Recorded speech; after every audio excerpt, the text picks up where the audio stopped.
Yo, it's your boy Dave East, man. What's up? This is Karen Civil. Quincy Harris, media expert. Literally speaking. In Philly. Literally speaking. Hottest podcast in Philly, man. You know, they the lit kings. Shout out to my niggas literally speaking out of Philly. These niggas some young balls on the come up. You know what I'm saying? I fuck with that, man. And time flies, literally speaking podcast.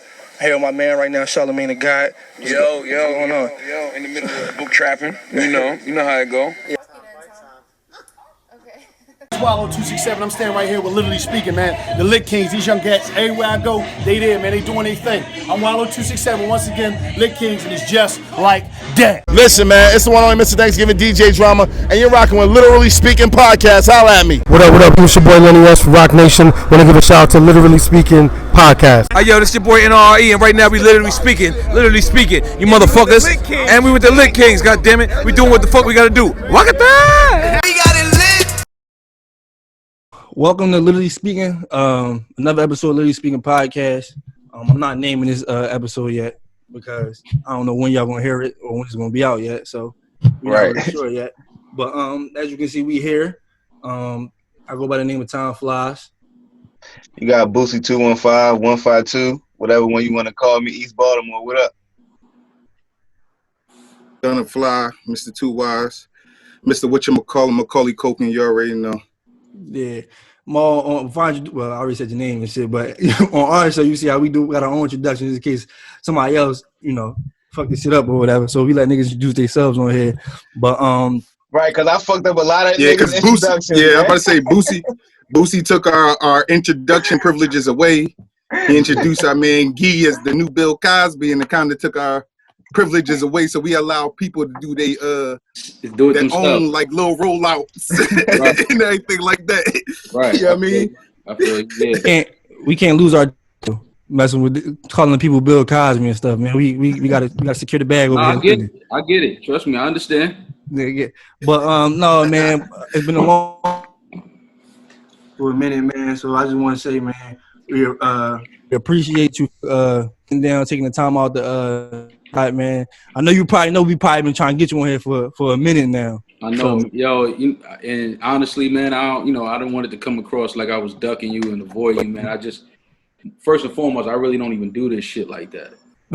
You know what I'm saying? But I respect anytime young cats is trying to do their thing and build their shit, man. So if any way I could reach back and just kick it and drop some jewels for y'all and help y'all along the way, I'm always down for that.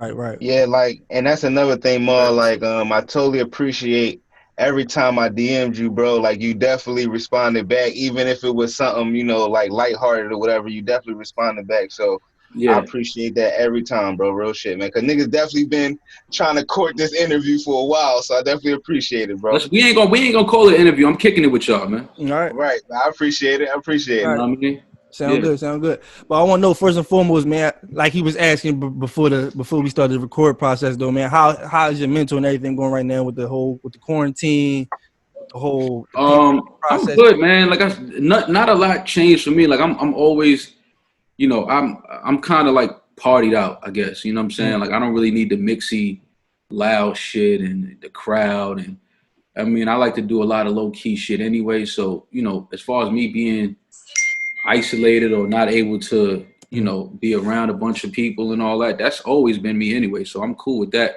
I just hate the fact I can't travel and move around as frequently and as much as I would like to. Mm-hmm. I can't go to some of my favorite little restaurants in the city and shit like that.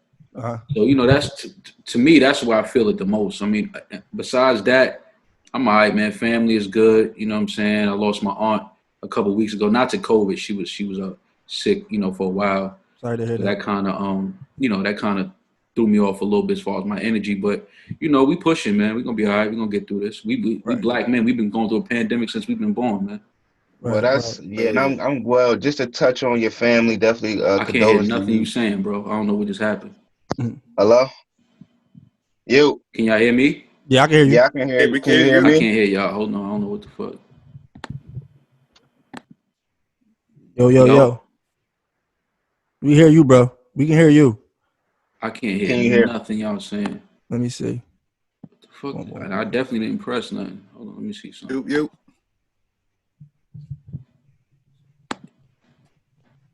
Yeah, I don't know why I can't hear y'all. You can't hear nobody? Can't hear nobody? I can't hear nothing y'all saying. Like at all. Shit. You are muted by a host. You are unmuted by a host. Still can't hear us? I can't hear y'all, bro. Y'all want me to close it out and come right back in? Yeah. All right. I'll pause the recording. All right, so to finish off on what I was saying, the whole thing I guess surrounding me with the whole COVID situation and the quarantine process is much of what you were saying. Like, I'm more so a low key, not really like to be mixy and stuff like that. But one thing I do miss is at least having an option to go ahead. Yeah, I think that's the big thing for all of us, man, is that we don't like being told what to do. For sure. Like, right. I tell people all the time, like, y'all just thirsty to go back outside and be on your phone the whole time, like. Yeah. You know what I'm saying? And that's all they want to do. That's all they want to do, yo. Yeah, go outside. Niggas want to be in the mix and be standing around and just be on their phone all night. But I get it, man. Like, you know, it's definitely a change. It's a shift, you know, for everybody. Like, we never experienced. This is some historical shit we living through. You know what I'm saying? So, for sure. But I mean, for the most part, man, you just gotta keep your try to develop some type of routine through all of this shit.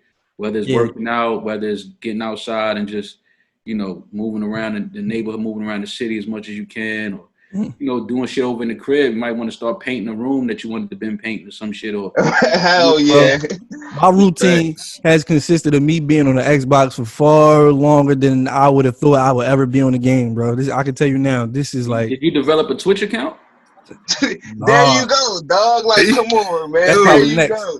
But I gotta get my. Listen, man, you gotta find a way to make everything make sense. You know what I'm saying? If you're gonna sit on Xbox that long, if you sit on Xbox that long, you better start streaming and try to get some money out of that. I gotta get my skills up. I can't get on there having 13-year-olds talk to me crazy and all that. Like, that's not where I come from. That's their world now. So I gotta make sure I'm right before I go ahead and enter, you know, what it is they do. Right, I respect it. But you got these master builders on Fortnite. Seriously, man, my son be on master builders. My son be on there running up. Hey guys, before we really get into the episode, like, I just want to just rebuttal off of what Mar was saying before we cut off, as far as the COVID situation and giving condolences to his family, because I definitely have an aunt that's in the hospital right now dealing with COVID, and it's really, you know, something that's serious right now. We possibly could be losing her. We don't know. So I just wanted to like give a little time to give my aunt a shout out, man. I hope that she make it through. Yeah, prayers to your aunt, prayers to you and your family, man. Definitely. Thank you, man. Thank you. Definitely. But, both of you. Yeah, we can go ahead and get it started. So, you know, man, it's been a long time coming, man. A long time coming for this episode, and y'all got to give me more of a backstory on y'all and what y'all do, man. What's y'all show about? Oh yes, let them know, Tom. Let them know, bro. Basically, our show was we started our podcast officially in 2016. We launched our podcast in July 2016, but it's been in the works 2015. What I do want to say is we did have some inspirations just to starting the podcast with, of course, the show you're a part of. One of the inspirations, him, Tex, definitely, and Drink Champs, Combat Jack, Drink Champs, EFN and Nori, they family. So we started our podcast in 2016 officially, not knowing anybody. Just wanting to get together, three homies, sit down, talk, having debates about sports and whatever else come up on our mind, and just talking and recording it and throwing it up. And from there, that point on, I guess it became like a thing, like to where as though we wanted to take it serious and really roll with it. And people started tuning in and they was enjoying it and telling us how much they fuck with us. And so we just, you know, we started applying more pressure, you know, like, you know, we're gonna really start taking it serious. So it definitely been a long time coming. Like, now we've won back-to-back podcast of the year in our respective city in Philly. Sponsored by Rap Snacks. We got our first sponsorship back in January with Rap Snacks. So y'all got podcasts over the year in Philly over Gillie and Wallow? Yeah, man. Listen. Yeah. Listen, they just started though. Like it's a story behind them too. You know what I mean? And there's much love to them. Definitely a story. It's definitely a story with the Gillie and Wallow situation. Definitely big and ups definitely goes to shout like out to Wallow. Definitely a lot of shout outs go to like Wallow because respects to Wallow because a lot of if we didn't have mutual respect for each other in the city and they didn't respect what we do, we wouldn't end up brushing shoulders with a lot of people. We would have ended up brushing shoulders. For sure. So Wallow respect to them behind the scenes. definitely played a key role in like some of the success. Definitely. When he first came out, me and him used to run into each other all the time backstage. All the time. Youth picnic, concerts, everything kind of doing the same thing. Like, so I saw him early on when he first got out here and was really in his bag. He seen me doing the same thing, so we kind of developed that mutual respect. Wallow definitely helped us build our relationship with Drink Champs. You know what I mean? Like, if it wasn't for Wallow, like right now we have a nice little personal relationship with EFN. And if it wasn't for Wallow, we wouldn't have that relationship. You know what I mean? So I would definitely like to give shout outs to Wallow and $1 Million Worth of Game. You know what I mean? Yeah. And Gillie was one of our first guests on our podcast. He was the first, I guess you could say, the first celebrity guest we had on our podcast. Celebrity guest, yeah. Early on. So yeah, it's definitely shout out to them. But yeah, man, you know, we work too. I mean, we probably ain't got the notoriety they got, but listen, man, as long as y'all pushing and y'all doing what y'all do. Yeah, we get busy. Y'all being who y'all are, that's all that matters, man. Everything gonna work itself out. And then on the other flip side of that is room for all of us. For sure. That's the thing. That's the thing. Now next year though, the podcast awards might get scary. Listen, I'm ready. You know, I'm always ready. Yeah, but yeah, no. Before that's a crazy kind of segue into them real quick. Because I seen and not to really touch on this subject, but I seen the incident, I guess, whatever happened with Gillie online. And I wanted to ask you, how does that get for you when situations like that come about? Because you got people that don't regularly probably listen to the show, and they'll just hear clips and stuff like that without any context, and they'll just go off of what they heard in the clip, not knowing that it was a whole conversation surrounding what was said, and then they'll come on and, like, you know, they'll say certain stuff that, you know, probably didn't have to be said and stuff like that. So how does that like, I know that probably happens a lot with y'all. Like, I think sometimes, man, you know, you sit down and you listen to something, and, you know, depending on where you at the moment, you receive things differently. You know what I mean? You might hear things and feel things in a way that it's not intended to reach you. You know what I'm saying? Because your energy and you just on another level somewhere, dealing with whatever else is going on in your life at the moment. So, you know, I understand that, man. I've been fortunate enough and unfortunate enough to be around situations where I realize a lot of the times all of this shit is just miscommunication. Facts. You know what I'm saying? It's like you know, it's all right to be, you know, misinformed or read things the wrong way, as long as, you know, you're willing to seek out and understand what's going on and what's really happening and what people really mean and what they say. So, you know, that situation wasn't nothing serious, man. I think sometimes we be so programmed to just, you know, gravitate towards negative shit. You know what I'm saying? And it's like, you know, the crowd, you know, niggas start fighting, everybody pull their phones out type of thing. You know what I'm saying? Yeah. It's like, you know, I'm old enough, and again, you know, that situation, it really genuinely was nothing but love. Exactly. You know what I'm saying? Like, I fuck with Gillie, I fuck with Wallow genuinely. So, you know, when Gillie put that up, I was more confused than anything, because I was like, wait, what happened? Like, I didn't even understand what was going on. Everybody was confused. Yeah, like that's more so my stance. I was just confused because you know, speaking on behalf of, you know, my co-host, it's like, yo, like, we fuck with them, like, for real. So, you know, I just didn't understand where that was coming from. And furthermore, it was more so like, you know, me and Wallow talk often, you know what I'm saying? And it was like, I know if they wanted to get in touch with me or wanted to get in touch with somebody, they can. And, you know, they got my number, you know what I'm saying? So that was just more so what it was. I thought Gillie, I thought he was being funny, honestly, at first. I thought it was a joke. You know what I'm saying? And then when I got on the phone with him, like, the first 10 minutes. It ain't no joke. Yeah, the first 10 minutes of the conversation was a little spicy, man. So it was kind of like, I was like, yo, bro, I can't even, you know, I was trying to tell, and not to divulge into too much what we spoke about. Right. Yeah. Know, but, you know, he understood. It was like, yo, Gillie, I can't even match that energy of being negative, because I genuinely fuck with you, bro. Right. So I can't even sit on this phone and fake like I'm gonna get on some, you know, tough, like, It's like, cause I'm really trying to figure out what happened. Like, what did you hear? Right. That made you feel like, I listened to the episode, right? And I knew the conversation was like we spoke about in our podcast last week too. The conversation was about making sure y'all friends before you get into business together, because that'll get sticky situation. So I went back. I'm like, wait, I listened to the conversation. I don't think it was any disparaging words said about anybody. So I went back, listened again, and I'm just like, I don't know where this came from, but I get it. Like you said, sometimes I think where it went left at, because to play devil's advocate on the situation, is like Joe being Joe and Rory. Like, it just was a lot of jokes and I mean,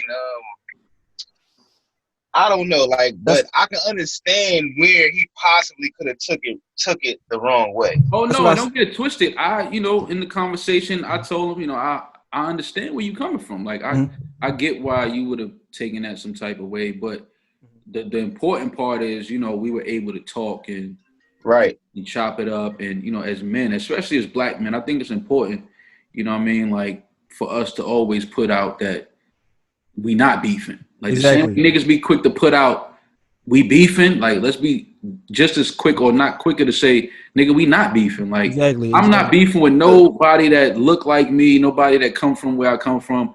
Like, I spent years doing shit like that. My homie spent years doing shit.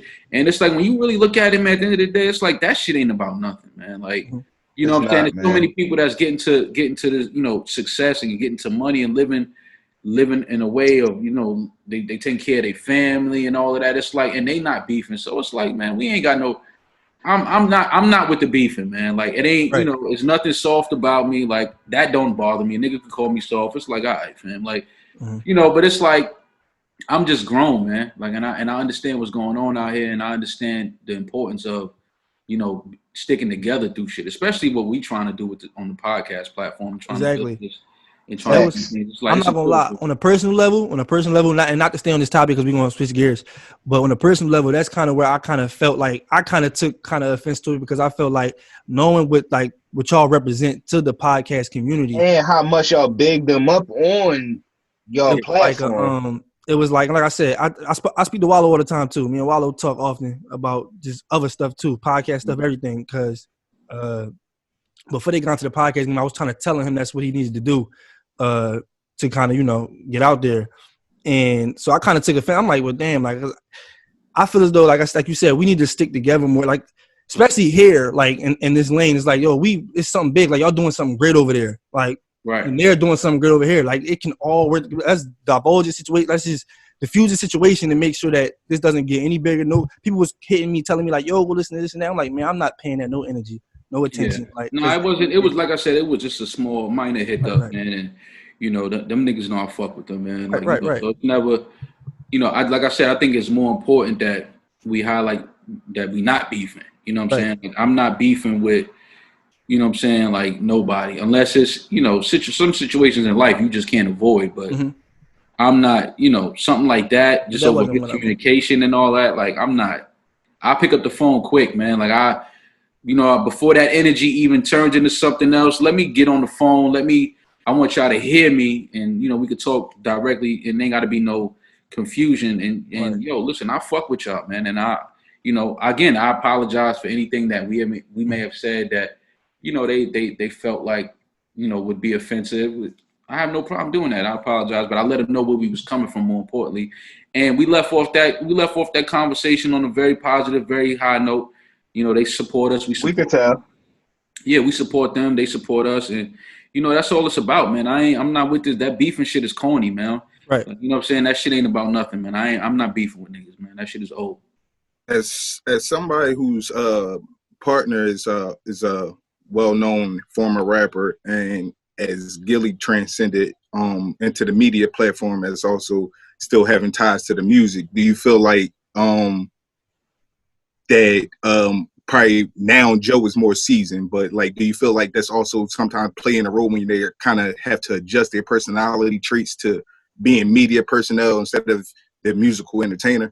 Oh yeah, no, I definitely because even in that I understood that, Gillie been through some things on the music side of the business that rubbed him the wrong way. And it, you know, you go through things sometimes, and it'll force you to be on defense a lot. You know? And so I understood where he was coming from, you know, and I let him know, like, that's partly more of a reason why I really felt some type of way about him feeling like I would be a part of hating on him, because it's like, fam, I've been fucking with your music for years. I've been fucking with your personality for years. I think you're, you know, a funny nigga. You know what I'm saying? The way you deliver your message is in a unique way. Like, you know what I'm saying? You and Wallow really found your niche as far as attacking and addressing real issues in real time. Right. But giving us a way to laugh through that shit, but still receive the message. So, you know, I just wanted him to understand, like, you know, I know your story well, but not only your story, I know a lot of other stories like yours where, you know, as black men, we go through shit sometimes in life, man, and we don't even realize that it was like a traumatic experience for us. So we harbor a lot of that shit moving forward. And then when we get a little glimpse of what we think is somebody attacking us or somebody trying to defame our character, we so quick to jump to the defensive side and just go off. And it's like, you know, I understood that. And again, I have no problem putting my ego to the side when I'm talking to another man. You know what I'm saying? So it was, you know, I think it was a, you know, in a weird way, it was actually probably a necessary conversation that we had. You know what I'm saying? Like, in a weird way, like it came about in a negative, you know, negative energy, but I think it was needed to be said. Yeah, but it was some words and it was some conversations that, you know, because that was honestly, that may have been only the second time I may have spoken to Gillie in my life was on that phone call. Like, and I spoke to him when we did the Roots picnic. You know what I'm saying? I busted up with him and Wallow for a minute, but and then I came to the live show in Philly, and then when y'all did the most recent live show, we seen the we don't want to really, you know, get back into it, but that's when we seen the third co-host or whoever he was at the time approach you to come onto their podcast and shit like that. So and it was all love then. You know what I mean? It's always love, man. Like I said, man, if you know, I ain't got no problem like supporting niggas, man. Like, you know what I'm saying? I'm a regular nigga from uptown, man. You know what I'm saying? So I ain't got no problem with that. But again, they know where I'm at with it. They know it's all love. They know it's nothing but support, man. And like I said, man, it's more important that we promote that we not beefing. Right, right. Positive vibes, man. Positive vibes. Let me ask you a question, though, man. How has this transition been for you?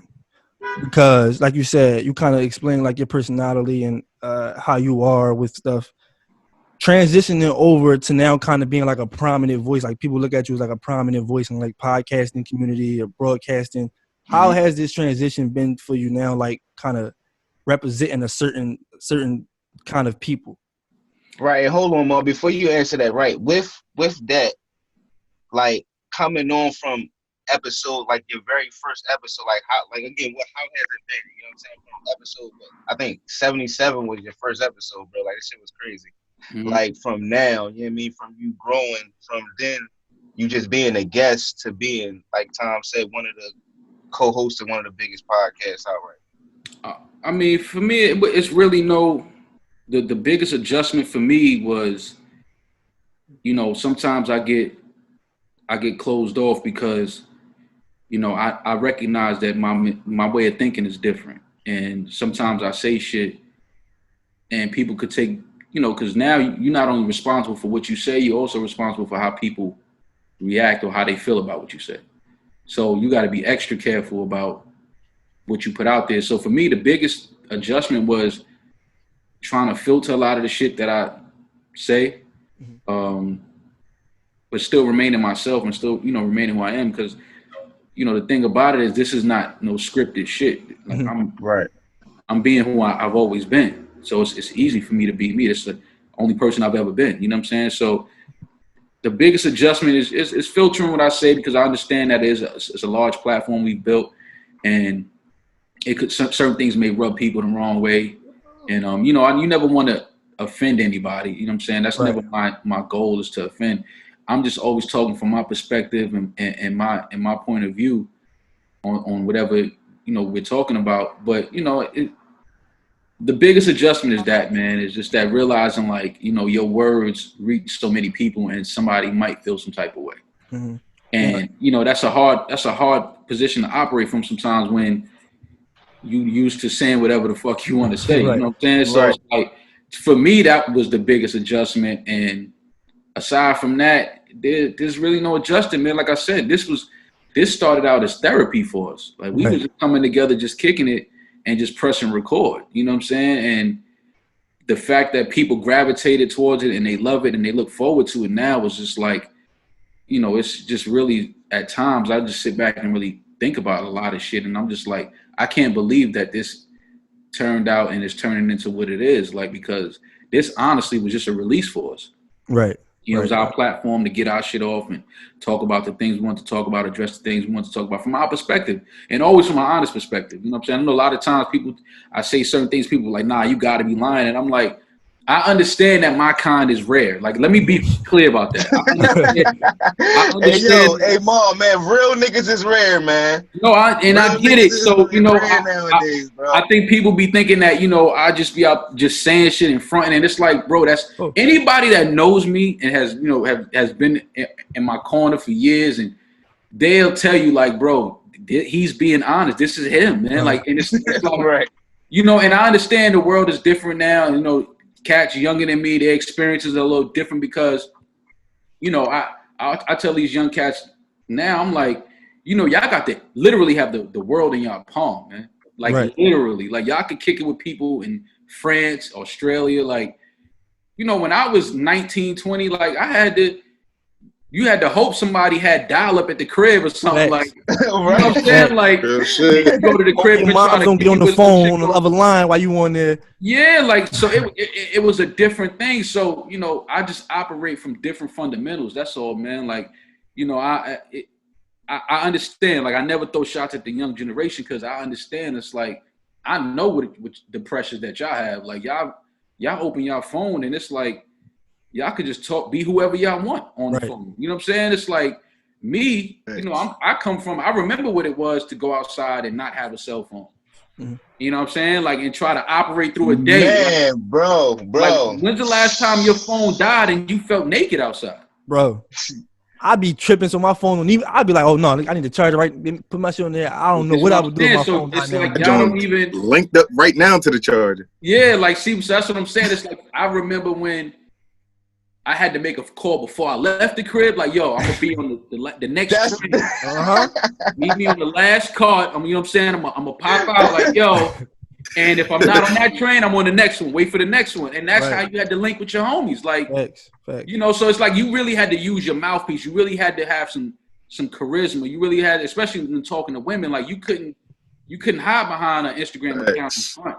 It's like she gonna see you right here, face to face, and you got one shot. You got one shot to get this done. One shot the bag. You know what I mean? So it's like it's just different. Like my mentality is just wired that way to where I can only be myself, man. Like I can't make up this persona for myself and try to live up to that persona. Like this is me, man. This is me. See, like unapologetic. I'm glad you explained that because I want to say a lot of the times, bro, I be agreeing with you on shit. Like, I'll be looking when you be explaining your point of view on, like, the trick and shit, and if my girl cheat on me, I'm not taking her back, and they be looking at you like you crazy. I'll be like, bro, I understand 100%. Like, I agree with 100%. Hey, yo, sometimes, come on, though. Like, sometimes far as the cheat with your girl cheating, like, that, you can take her back, man. Nah, sorry. Nah, man. See, man, you know, listen, I'm not mad at nobody that does take their woman back and work through it. I'm not frowning upon that either. But me, like the way I'm wired, man, I could never like move past that. You know what I'm saying?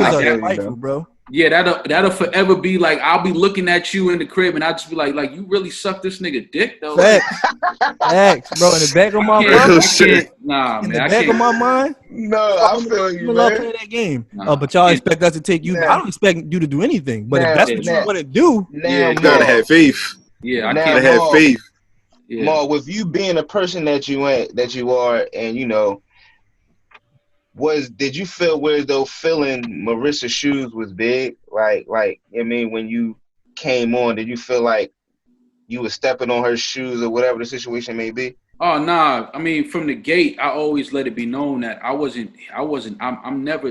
never come somewhere to replace somebody or fill somebody's shoes. I bring my own shoes in the room. You know what I'm saying? Like And that was just my my stance from day one. Like Marissa's family. I love Marissa, you know what I'm saying? There's only one Marissa, you know what I'm saying? So I'm not only one. And you know what I'm saying, I can't fit no female shoes anyway. So it's like, you know what I'm saying? I just came in as me, man, and it was just like, you know, hopefully, you know, coming in, I just wanted to make sure that, you know, because I know me and Joe got chemistry. That's for years. Like we lived together. That was, you know, that's my nigga. And for more, the difficult part was I didn't know if me and Rory were gonna mix well. Right. Because you know, sometimes it's like I'm 10 years older than Rory, but you know, sometimes you sit down with, you know, dudes younger than you, and it's like, you know, I try to understand the young. I don't just, you know, a lot of older dudes dismiss the next generation and be like, yo, these young niggas don't know nothing. It's like, yo, but it's kind of our job to kind of teach them some shit, but it's the young dude's job to be open to learning some shit at the same time. And I think be trying to teach these little niggas, man. I think that's what, you know, Rory is. He's very receptive to that, and he know that, you know, I wasn't in there trying to say, oh, I'm older than you, listen to me. Like, no. I'm going to learn from you. You're going to learn from me. It's going to be that type of a thing. Because like I said, Rory, you know, he puts me on a lot of the, you know, young music and the younger party scene and all. He let me know what's the, you know, the hot little parties and all that. And then, you know, it's like, you know, and I give him game. Oh, yeah, this is the same shit we used to do. Like, this was, you know. Right. So it works, man. And you always got to keep your finger on the pulse of the generation that's really out here, you know, because right now what we doing is, and I think that's what makes our show so unique, is that we kind of have, you know, everybody is speaking from a different perspective. Like Joe is always going to speak from an artist, creator's perspective, being an artist in the game, getting a record deal and going through that whole thing. And, you know, he's going to speak from that point. You know, I grew up around the industry with my brother, so I know that side. I also grew up around the side where, you know, I know how many dudes was talented but fell victim to the streets and they didn't make the wrong decisions. They went left when they should have went right.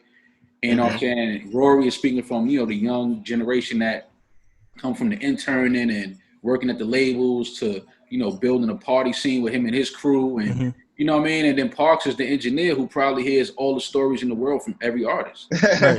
You know what I'm saying? Parks was a nice add-in, man. Yes, that was crazy how Parks you got a nice mix of, it feels like you really in a session because you got the artist, you got the dude at the label, you got the artist homeboy, and then you got the engineer. You know what I'm saying? So it's kind of like, you know, you got a nice gumbo of personalities and experiences that make for a good dish. Right. I believe, you know, I believe people love it. Right. So now, real quick, Tom. Now just heard you like just gave a brief like little synopsis. Like, I mean, you touched on like your brother and little things like that pre the podcast. I guess give it like a little quick filler in, you know what I mean, like who was more pre-podcast and things that you used to dibble and dabble in and different things. Well, I had my years of trying to find my niche and find my way. So with that, you know, you experiment with some things that maybe you shouldn't be experimenting with. But to me, all of that is it's still part of the fabric that makes you who you are ultimately at the end of the day. Right. It's experiences, it's lessons, it's growth, it's development. So I experimented, had a couple jobs growing up, you know what I'm saying? You know what I mean? I had a couple jobs I shouldn't have had growing up. You know, and then I was fortunate enough to link with a few of my homeboys that play professional sports and help them out with some marketing shit. Cause I always had a knack for like wanting to market and sell product, you know what I'm saying? And wanting to, and showing cats that like, we are product. We create. You've always been a hustler, Ma. I mean, but you got to. You got to be. You know what I'm saying? Like, I feel like everybody's a hustler. Even, you know, Jeff Bezos is a hustler. Right. You know what I'm saying? Like when he buys these companies for ever how many hundreds of millions, that's him hustling, saying, listen, I want to take that too. I want to own that part of the market. I want to corner that part. So you're never supposed to lose the sense of hustling and trying to be ahead and create the next thing. So that's what it was for me. It was always hustling, always, you know, trying to get myself in different doors and sit at different tables, because even if I didn't get the opportunity to make something major happen, I learned something from it. And that's always my thing. Like, I'm my biggest, you're always going to be your biggest investment. So you should always invest time and energy into things that even if you don't see the benefits of it right away, just keep learning and keep building on that. So now you can say, oh yeah, like I know how to do that. And I know how to do that. Like this podcast shit fell in my lap, but I feel like this is all part of the story to get to this point. Like I don't feel like this happens if, I make another decision somewhere in my life earlier. Like I don't even think I end up here. So, everything happens for a reason. So, that's how you got to look at it. Even if you can't see the reason and understand it, just know that everything is by design. None of this shit is by accident. Right. Now, you just said, just kind of, you always had a niche for like marketing and meetings and stuff. What advice do you give to the people that know what they want to do, but just don't know where to start? Just start. just do it. Just do it. Don't even overthink it. Don't even overthink it, bro. Just start. It's cliche as it sounds. Because now, like, it gets weird. Like I was about to ask you too. Does it get weird when people come up to you and tell you like, "Oh, you're inspiring to me," and such and stuff like that? I still have a hard time. Yeah. Because I just don't. When people, because I be looking at like, man, I'm like nobody, bro. Like, but I'm somebody though. Yeah, but. Still trying to click it at the same time. I told all that shit in his DM like fucking 3 or 4 times. Like, dog, man, you motivate me, dog. I told that nigga that shit every fucking time. And my man just said that shit was weird.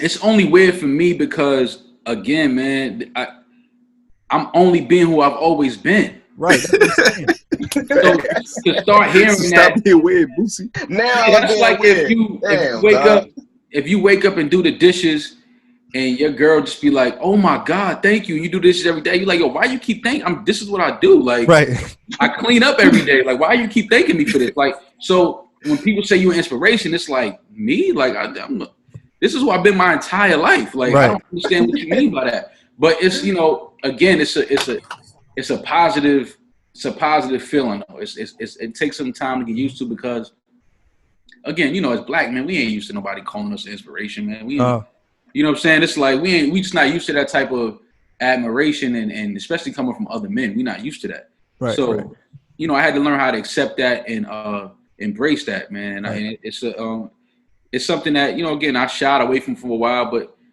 I look at it now like, you know what? Yeah, man. Like, cool. I like the fact that younger cats feel like I'm inspiring and, they look at me and they say, I want to do that or I want to.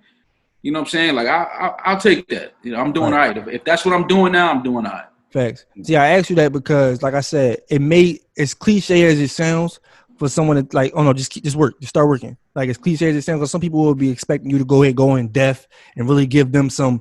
But it took me a minute to realize, like you said, when we started out early on, we was running around crazy. Our story is. We would artists would come to like our city or whatever, like a sneaker store and do like a pop-up shop, man. And we would pop up there. Like, we got so cool with like the we were treating this shit like we was rappers, bro. The like media directors that ran the marketing field. We got so cool with them that they would contact us whenever an artist or somebody was coming by, so that we'll be there and just in hopes of like getting any type of contact we can get. Like a number or just having. I used to throw the camera around my neck so we could look like, it was more important. We got a lot of stories. But so and everybody we ran into will always offer us some bit of advice, and I would always feel like, well, this ain't really nothing. Like, this is I could tell myself this, but if I really had to sit and really like process it and apply it, because now I feel as though I find myself saying the same thing, pushing the same message out to people that ask me certain stuff. So I was like, well, damn, this is wild. Like, one of the people that early on that kind of was helping us too was Wayno over at Everyday Struggles. So Wayno too. Early on. It's definitely love with Wayno as well, man. Yeah, it's always love with Wayno. My nigga, He kept in contact with us over the years, and he would kind of tell me the same stuff. And I was like, man, like, I don't see how just help us do something, like get us something out there. But at the same time, it's like, yo, bro, you just gotta work.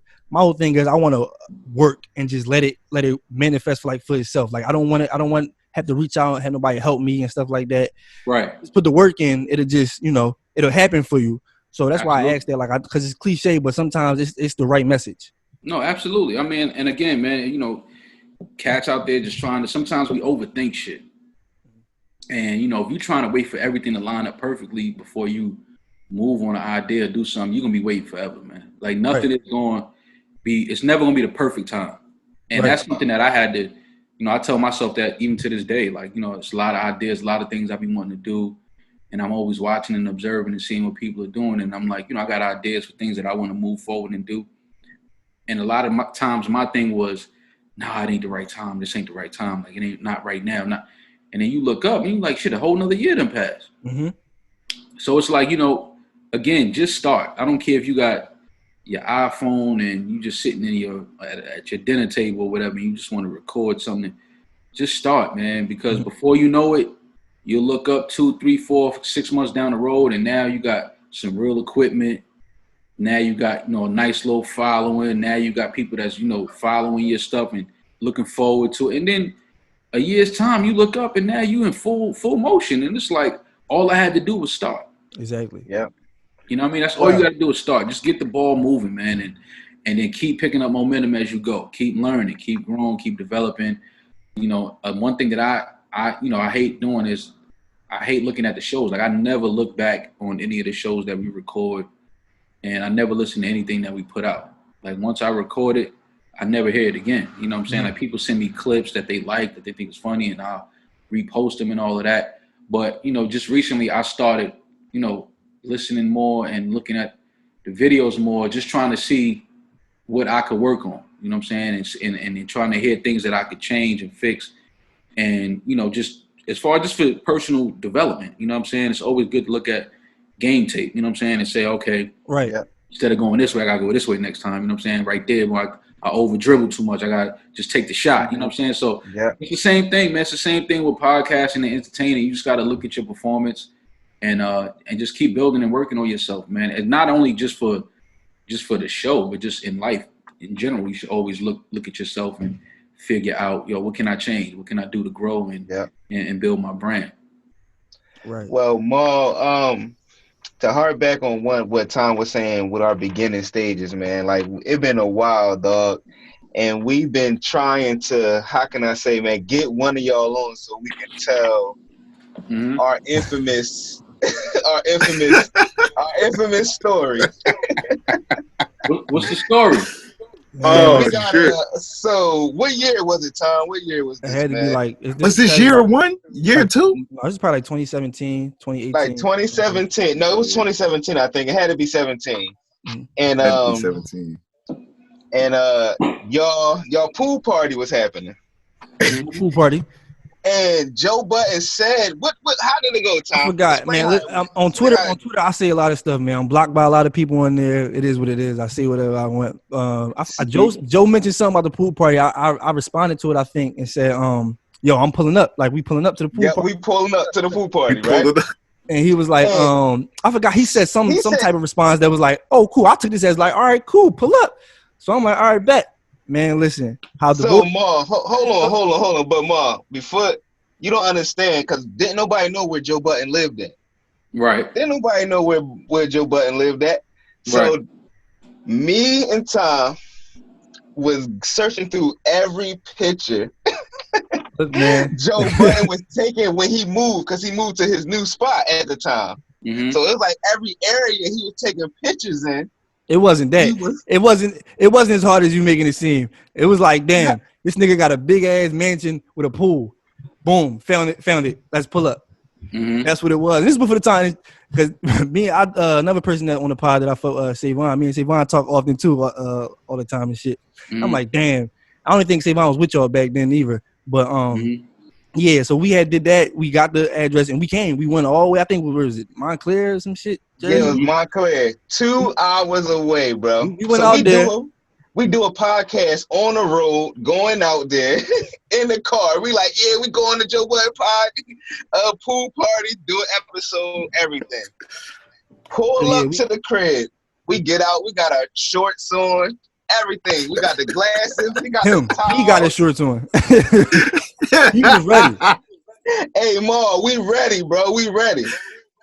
We get to the fucking gate, security right there. Security looking at us like, who the fuck is these three? Who invited y'all niggas? Who the fuck invited y'all?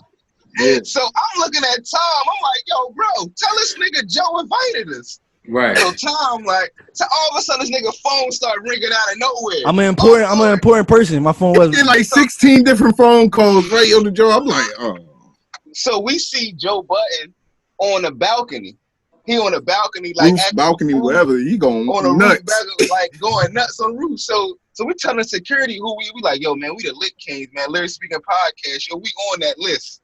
He looking through the list like, yo, no, y'all niggas got a rule. Y'all niggas ain't on this list, yo. Y'all niggas ain't getting in. So I see Joe Budden I see Joe up on the joint acting crazy. I say, yo, Joe, what up? So Joe looked down and say, what's up? I said, yo, we the Lit Kings, yo. You ain't letting us in? Nigga said. He said, what'd he say, yo? Nah. He said, Holla at y'all niggas. Holla at y'all. Holla at y'all niggas. Damn, man. Hey, Ma, we drove 2 fucking hours, bro. Listen, man, but what was the lesson y'all learned in that though? Not to listen to him. Don't pull Not up. to listen to Boosie. Not to listen to Boosie. Don't do that shit. Don't do that shit again. See, yeah, so y'all took a little road trip, but lesson was learned. Don't ever do that shit again. Never ever again. I said, yo, we about to apply the same amount of shit it took to even figure this shit out. Yeah, we gonna apply that in certain areas. We gonna exactly that same energy, that 2 hours y'all took. Just direct that somewhere else next time. That's all. Hey, Mark, guess where it directed us? That shit wound up directing us to Fendi. You know what I'm saying? We wound up going into another part of Jersey, interviewing Big Fendi in his studio. You know what I'm saying? Yeah, so we gotta take chances. You know what I mean? Yeah, absolutely. Shout out to Big Fendi, man. But, yeah, definitely. Now, Mo, before we go ahead and get up out of here, man, I do want to ask you something else. Because your take on the we've been watching the Michael Jordan doc. You know what I'm saying? I know Jordan's your guy. Yeah. But and LeBron is my guy. You honestly don't think? I mean, so you do the 17 Warriors not beating the 96 Bulls? No way, no how. We don't know that. When you start comparing. Here's the thing I'll say about that. Mm-hmm. Because people love to bring that up when LeBron came back from 3-1 to beat the Warriors, and I don't know how I end up in these conversations. My God. Here we go again. Let me be very clear. Uh-huh. I love LeBron James. I think he's one of the greatest players to ever play the game. Mm-hmm. That's without a doubt. Let me put that first and foremost. Without a doubt. Without a doubt. One of the greatest ever. But my thing is, people love to talk about that Warriors team. Like, that's the one they shine the light on. And they say, yo, Bron came back from 3-1 and beat, the team with the best record ever. No team, no player never did that. Okay, but here's the difference between a LeBron James and a Michael Jordan. Mike was never going to be down 3-1. So he would never have to come back from being down 3-1. That's the first thing. That's number one. Mike was never on the brink of elimination. Mike never had Dellavedova as his point guard. You're right. He had Steve Kerr as his point guard. Steve Kerr is probably a worse point guard than Dellavedova was. Oh, come on, man. Check the numbers. Just check the numbers. Check the numbers is all I'm saying. Check the numbers. Who would you rather have shooting at? We're gonna keep it moving. And people ask, so Bron came back from 3-1. Here's my thing about that team. People would say LeBron James is better than Steph Curry, right? Yeah. Yes. People would say Kyrie Irving is better than Klay Thompson, right? Yeah. People would say Kevin Love is better than Draymond Green, right? Yeah. So why are we so surprised that he came back from 3-1? He shouldn't have been down 3-1. Yeah. If your big three is better than they big three, you shouldn't be down 3-1 to them. That's number one. But this is how I'm looking at it. I'm saying, okay, yeah, they came back from 3-1, but people always like to pull Mike into this conversation. I'm like, Mike wouldn't be down 3-1. That's the difference. That's number one. Number two, if LeBron and Kyrie and Kevin Love is considered to be better than Steph, Klay, and Draymond, why would y'all be down 3-1 in the first place? Boosie.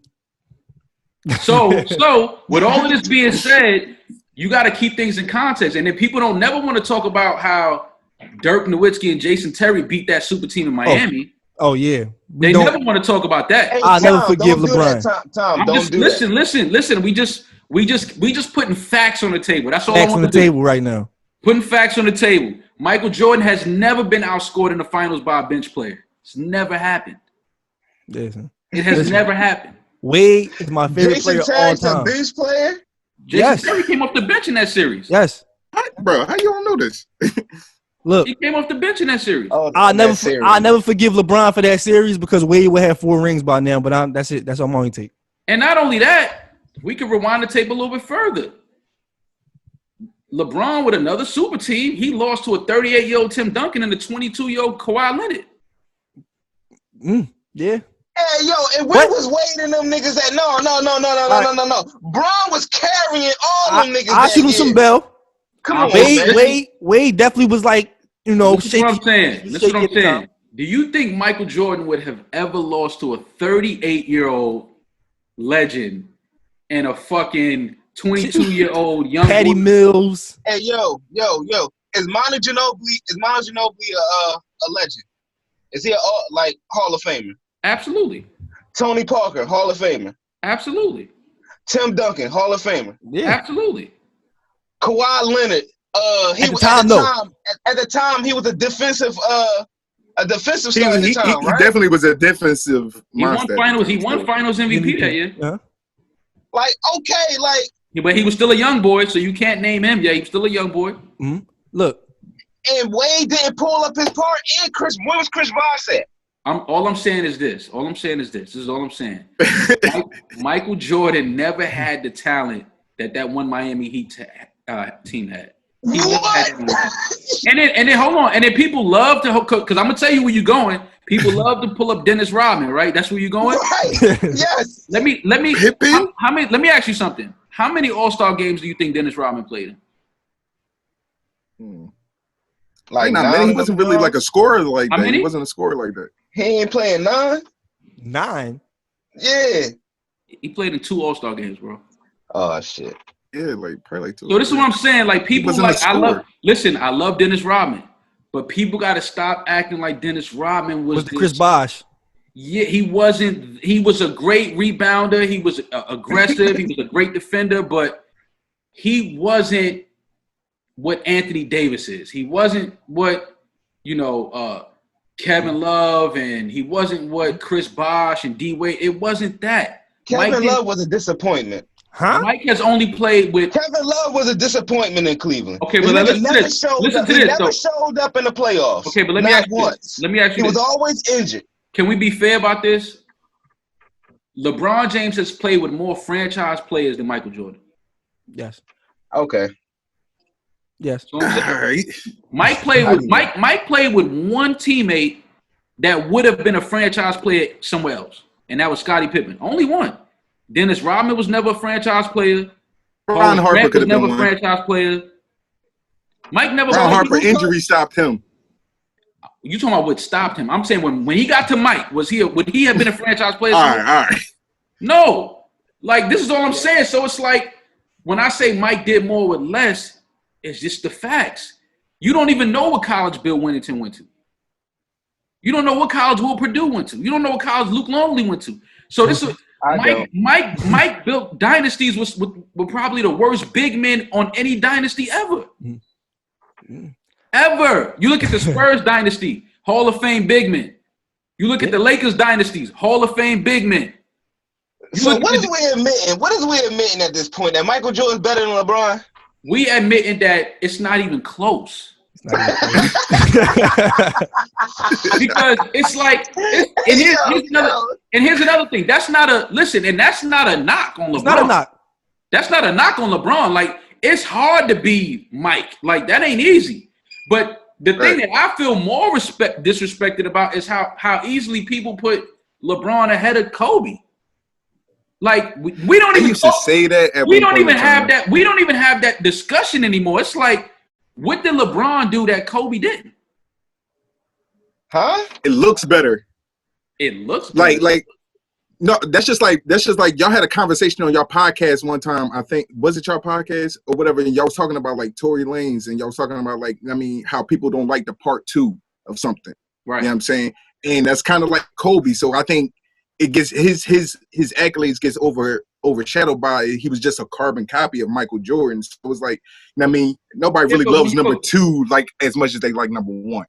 So LeBron is the first LeBron. Yeah, that's a fact. But Kobe is also the first Kobe too. No matter now if he idolized still the second Mike, Jordan though. If he idolized Mike, because he's not the second Mike, he's the first Kobe. Like there is no other Michael Jordan. Like, and it's like again, I tell people it's just very simple to see the difference. Just open your closet and look at your footwear. Like, what's in your closet? Mike don't sell all these sneakers, and niggas don't buy these shits in 10 minutes if he wasn't what he was, man. If Mike played like Mario Chalmers, we're not buying them sneakers no matter how good they look. Hey, Mario Chalmers got 2 rings. Nah, I ain't gonna hold you. You probably still Mike's is cold, bro. Like LeBron is having a hard time trying to create a sneaker. The sneakers, some of them are really good looking shoes, and that's without a doubt. But we know that those shoes represent a moment in the culture. That do. Sure. Yeah. Facts. Yeah. So it's not about the shoe look good. It's about those are the 7s or those are the 11s. Those is the what it meant. You understand what I'm saying? It's a collection of pieces of the culture that were iconic moments. So that's what I'm saying. It's like it's so many things that you can just look at that'll let you know what's what. And I hate that I keep getting pulled into it because it seems like I don't like LeBron, and I think LeBron's one of the greatest to ever play the game. I would be ignorant to not think that. But when you start saying he's better than Mike, I'm like, okay, cool. If you feel that way, but tell me how you feel that way. All right. And it's crazy after watching this doc, kind of, you know what I mean? For me, after watching the doc, because I was born in '93. I'm a huge basketball fan. That's what I'm saying. So and let me say that's another thing. I understand that a lot of cats now that's online and they wasn't really outside to feel that. Yeah, I seen the second 3-peat. See what I'm saying? So you don't. I was in the early '90s. First. Hey, yo, I was outside, but I wasn't paying attention to that shit. I was doing other shit. You know what I mean? But now you have a different respect for it when you see what it takes to actually win. And then when you look at all the people that Mike beat. Like, you know, people like to say this one thing, and we could get off it after this. People like to say, oh, that Utah Jazz team was terrible. Here's the thing about that Utah Jazz team. That Jazz team swept a Shaq Lakers team. And that was a good team with Eddie Jones and Nick Van Exel. They swept them. Not beat. They swept them. And then went and beat a great Spurs team with the Twin Towers with David Robinson and Tim Duncan. Yeah, just like how Dallas beat the Lakers that year, right? Absolutely. And they swept the Lakers. I'm just saying. I never argue that. We took our losses. We took our losses, but Kobe also came out of there with 5, though. No, I'm just saying how LeBron lost to the Mavericks. Like he did beat he did beat Kobe. Yeah, but LeBron also had a better team though. Mm-hmm. I'm just saying, never mind, but keep going though, Mark. Keep going though, Mark. If we gonna put facts on the table, let's put facts on the table. LeBron had a better team that year. He did though. He did, man. He did. And like I said, the difference between Mike and LeBron, when Mike couldn't get past Detroit, he hit the weight room. Mm-hmm. LeBron couldn't get past Boston. South Beach. He took his talents to South Beach. That's the difference. That's all I'm saying, bro. Come play with a real superstar. Once they told me Mike used to stay up till like 2 in the morning and still play and still kick niggas' ass at the game, I was already sold. There's no way. Listen, man. Mike, what other nigga you know feels comfortable enough during the finals to go wrestle? Like, Robin left to go wrestle with Hulk Hogan in the middle of the finals. Because he felt we good. Because he know who he got in his locker room. Mm-hmm. Man, we can't lose. We can't lose. We're not losing. Hey, yo, man. Yo, LeBron went to a WWE match, man, when he was with Cleveland. Bro, listen, man. It's just again, you just gotta, even just looking at the documentary, listen to the certainty that Mike spoke with. Mm-hmm. Like, he wasn't guessing that they was gonna win. He wasn't maybe. No, I feel you. He was like, bro, we going to win. Like, I don't know what y'all got these extra clothes for. We going to play one game and we back home. Yeah. Facts. Hey, man, listen. LeBron can't say shit like that. Bro, I've never heard LeBron speak with that certainty in my life. Yeah. Never. Like I said, one time he did, and he regretted it. Which is when he tried to pull off that I'm the greatest basketball player in the world shit and still wound up getting his ass whooped. It's the Warriors. Yeah, but again, and that's another thing. You never once heard Mike say he's the greatest. Mike don't do that. I'm gonna let y'all tell my story. Run the tape. Damn, Boosie got when you great, people will tell you. You ain't gotta say it. People will tell you when you great, bro. He's lit. And again, that's not a knock on Bron. I'm just saying it's just levels to that. You know what I'm saying? It's levels to being able to do what Mike did. Like Mike went to the finals 6 times and never seen a game 7, which means he was never on the verge of being eliminated. His ring was never in jeopardy. Come on, man. Like, how you comparing somebody that lost as many times as Mike won? Hey, yo, all right, man. All right, yo. I'm just saying, bro, you can't. Bro, listen. Like they say, if you go to a chick crib 6 times and you hit 6 times, and I go 9 times and only hit 3, who the better nigga? Me. 6. Hey, yo, I'm the man. I'm 6 for 6. I like that. I like both percentages though. I gotta salute the nigga that. Hey, I gotta salute the nigga that go to a crib 6 times and hit 6 times. Right. I gotta salute you every time. Like shit, he might go 8 for 8. Hey, listen.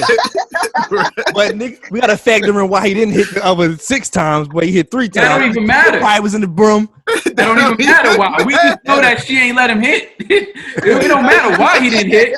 We just know he didn't hit. That's all. Right. That's all. Like we could see. Sometimes you just got to keep shit very simple. Like you know what I'm saying? We could put all the athleticism and throw who looked better and all. We could throw all that in the pot. If you go to Shorty crib 6 times and you hit 6 times, and I go over there 9 times and only hit 3 times, you the better nigga. Yeah, I'm the man, yo. Yeah. I gotta salute you, bro. That's all. Keep it simple. I'm Bron, so I guess I'm not the man. Bro, listen, I'm gonna let you tell it. I'm gonna just put the facts on the table and let you decipher it. That's all. Man. But again, I love Bron, man. I hate that people feel like I don't fuck with Bron. I love LeBron James, bro. He's one of the most dominant. He's one of the most consistent. Like I said, LeBron came into the league with so much pressure, and he not only lived up to it, he surpassed that shit. Like he came into the league crowned as the king, and he could have folded under that pressure, and he lived up to that. So I'm a real nigga. I gotta salute that. Like, but when you start talking about he's better than Michael Jordan, you gotta slow down. Slow down. Slow down a little. Let him be. Let him. Because here's the thing too. His story ain't finished. True.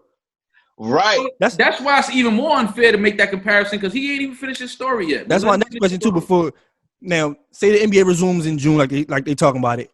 Who, if they do the tournament style of play, who wins? Who you had winning the championship?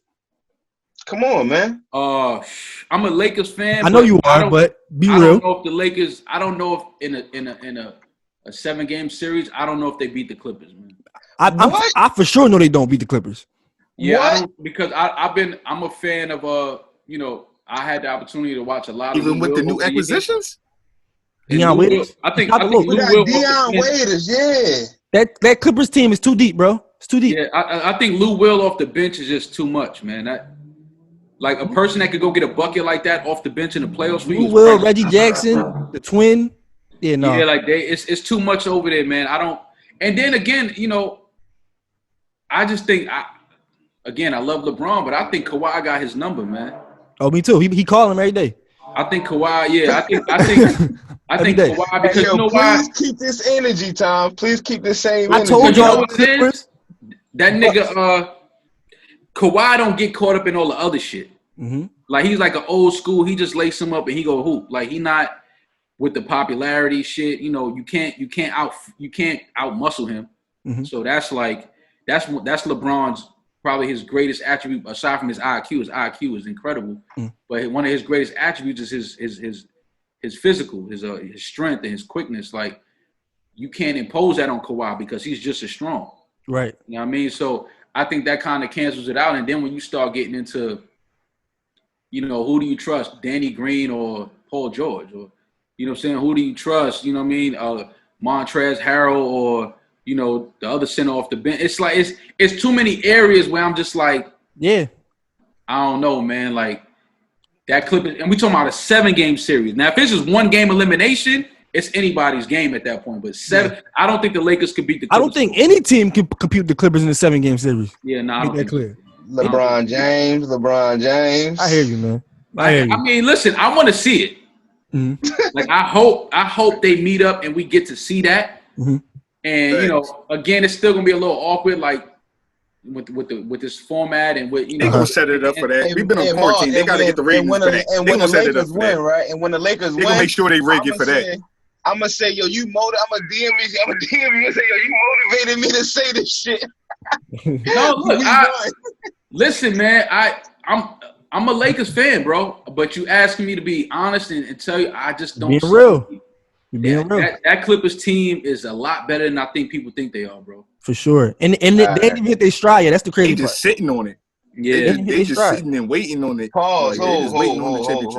Pause. Yeah, that was kind of crazy, but you know. That was crazy, bro. That was crazy. That's often for him, though, bro. So we kind of trying to get him off that, man. Man, listen, man. I told him, man. Listen, man. Once you pass 30, man, I know what the hell I mean. You know what I'm saying? Not for a nigga like me. But no, man. Maul, man, we appreciate you for sitting down, man, coming on, joining us for the podcast. Finally, man. Like, can't stress it enough, bro. How, like we said, much we wanted to get you on here, man. So we really do appreciate you taking the time out. You know, hopefully. The groceries put away and you good for the rest of the night. No, I'm good, man. I'm good. I had to just run around and, you know, right now this shit is like it's going to Whole Foods is like, you know, playing Call of Duty at this point, man. Hell yeah. You know what I'm saying? You gotta have a strategy. You gotta have a fucking exit plan. You gotta have.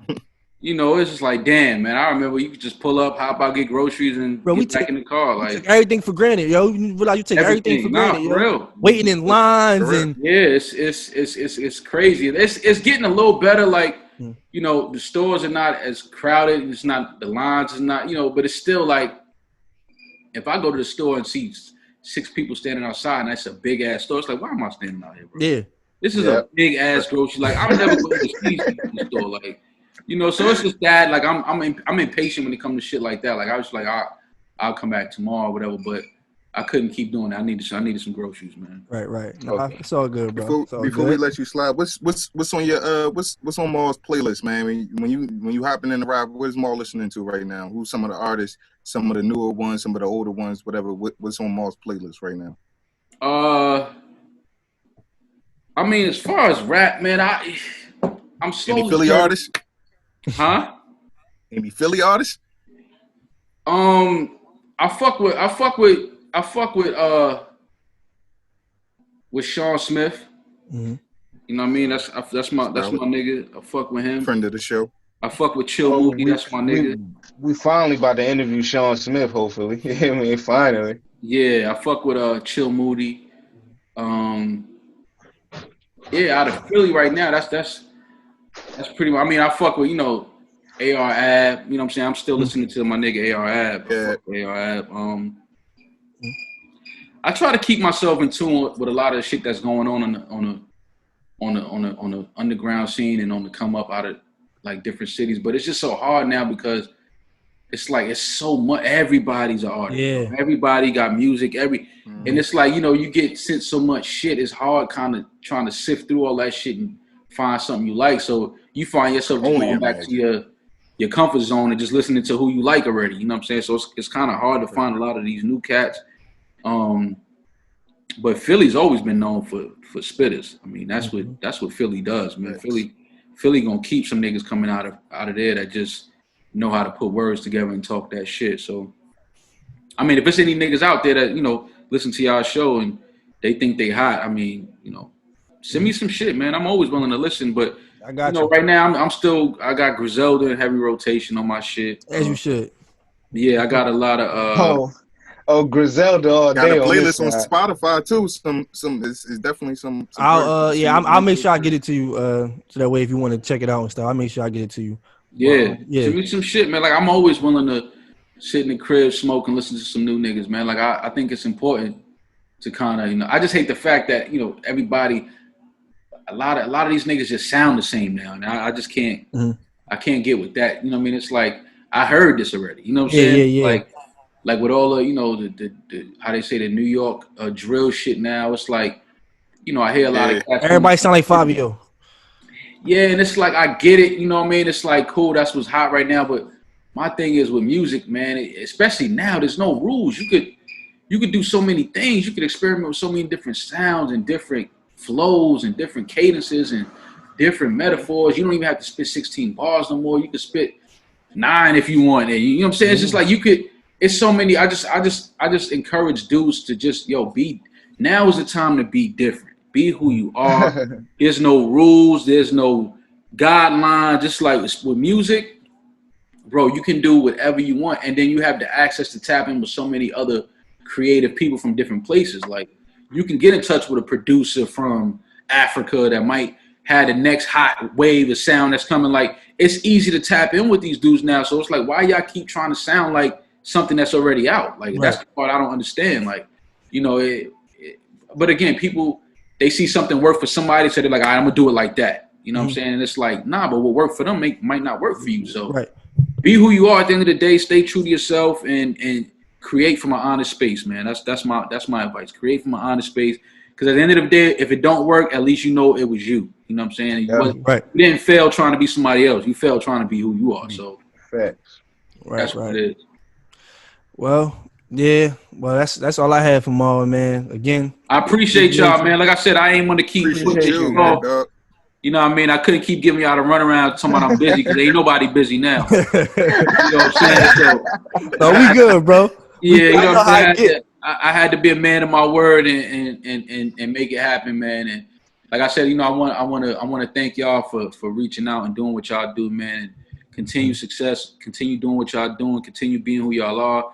Don't try to sound like nobody. Don't try to look like nobody else. Be who y'all are. It's a space for y'all. It's room for everybody. If it's dope, niggas gonna find it. You know what I'm saying? So just keep pushing that content out, man, and keep finding, you know, different ways to have fun, man. Don't let this shit feel like work. Once it start to feel like work, you're doing something wrong. This shit should be fun. This shit should be, you know, refreshing. It should be therapy. It should be, you know, good times. And even through bad times, let it be honest bad moments, though. You know what I'm saying? Like, if y'all niggas on here and y'all going through some real shit, put that shit out there. Talk about it. Right. You know what I'm saying? Like, because that's the beauty of podcast. We definitely been through some shit. Yeah, but that, you know, that's the beauty of podcasts is, you know, you could talk about it and nobody's gonna tell you can't. You know what I'm saying? It's like y'all create your own platform to talk about and address the things y'all want to address. But at the end of the day, always have fun doing this shit, bro. Because again, you know, this should be the time of your life where you finding out who you are as a person, as a man, and y'all trying to build something together. But y'all don't want to look back on it and it just felt like work. Y'all want to look back and be like, yo, we had a great fucking time doing it. Right. And just keep doing it that way, man. Don't let this shit feel like work. Have fun, man. Continue having fun. Got you. Well, before we shout out to Raps Next, once again, before we get up out of here, you know, always episode brought to you by Raps Next. And like Boosie mentioned earlier, our Spotify playlist, go check it out. If you ain't been listening to it, still up on Spotify to stream right now. Next month will be out, and we'll show you how to submit to get into that. But once again, that's all I got. Hey, Gunner, you know what to do, man. Thank you, man. Appreciate y'all niggas. Appreciate you once again, Mo. It's the Kings, nigga.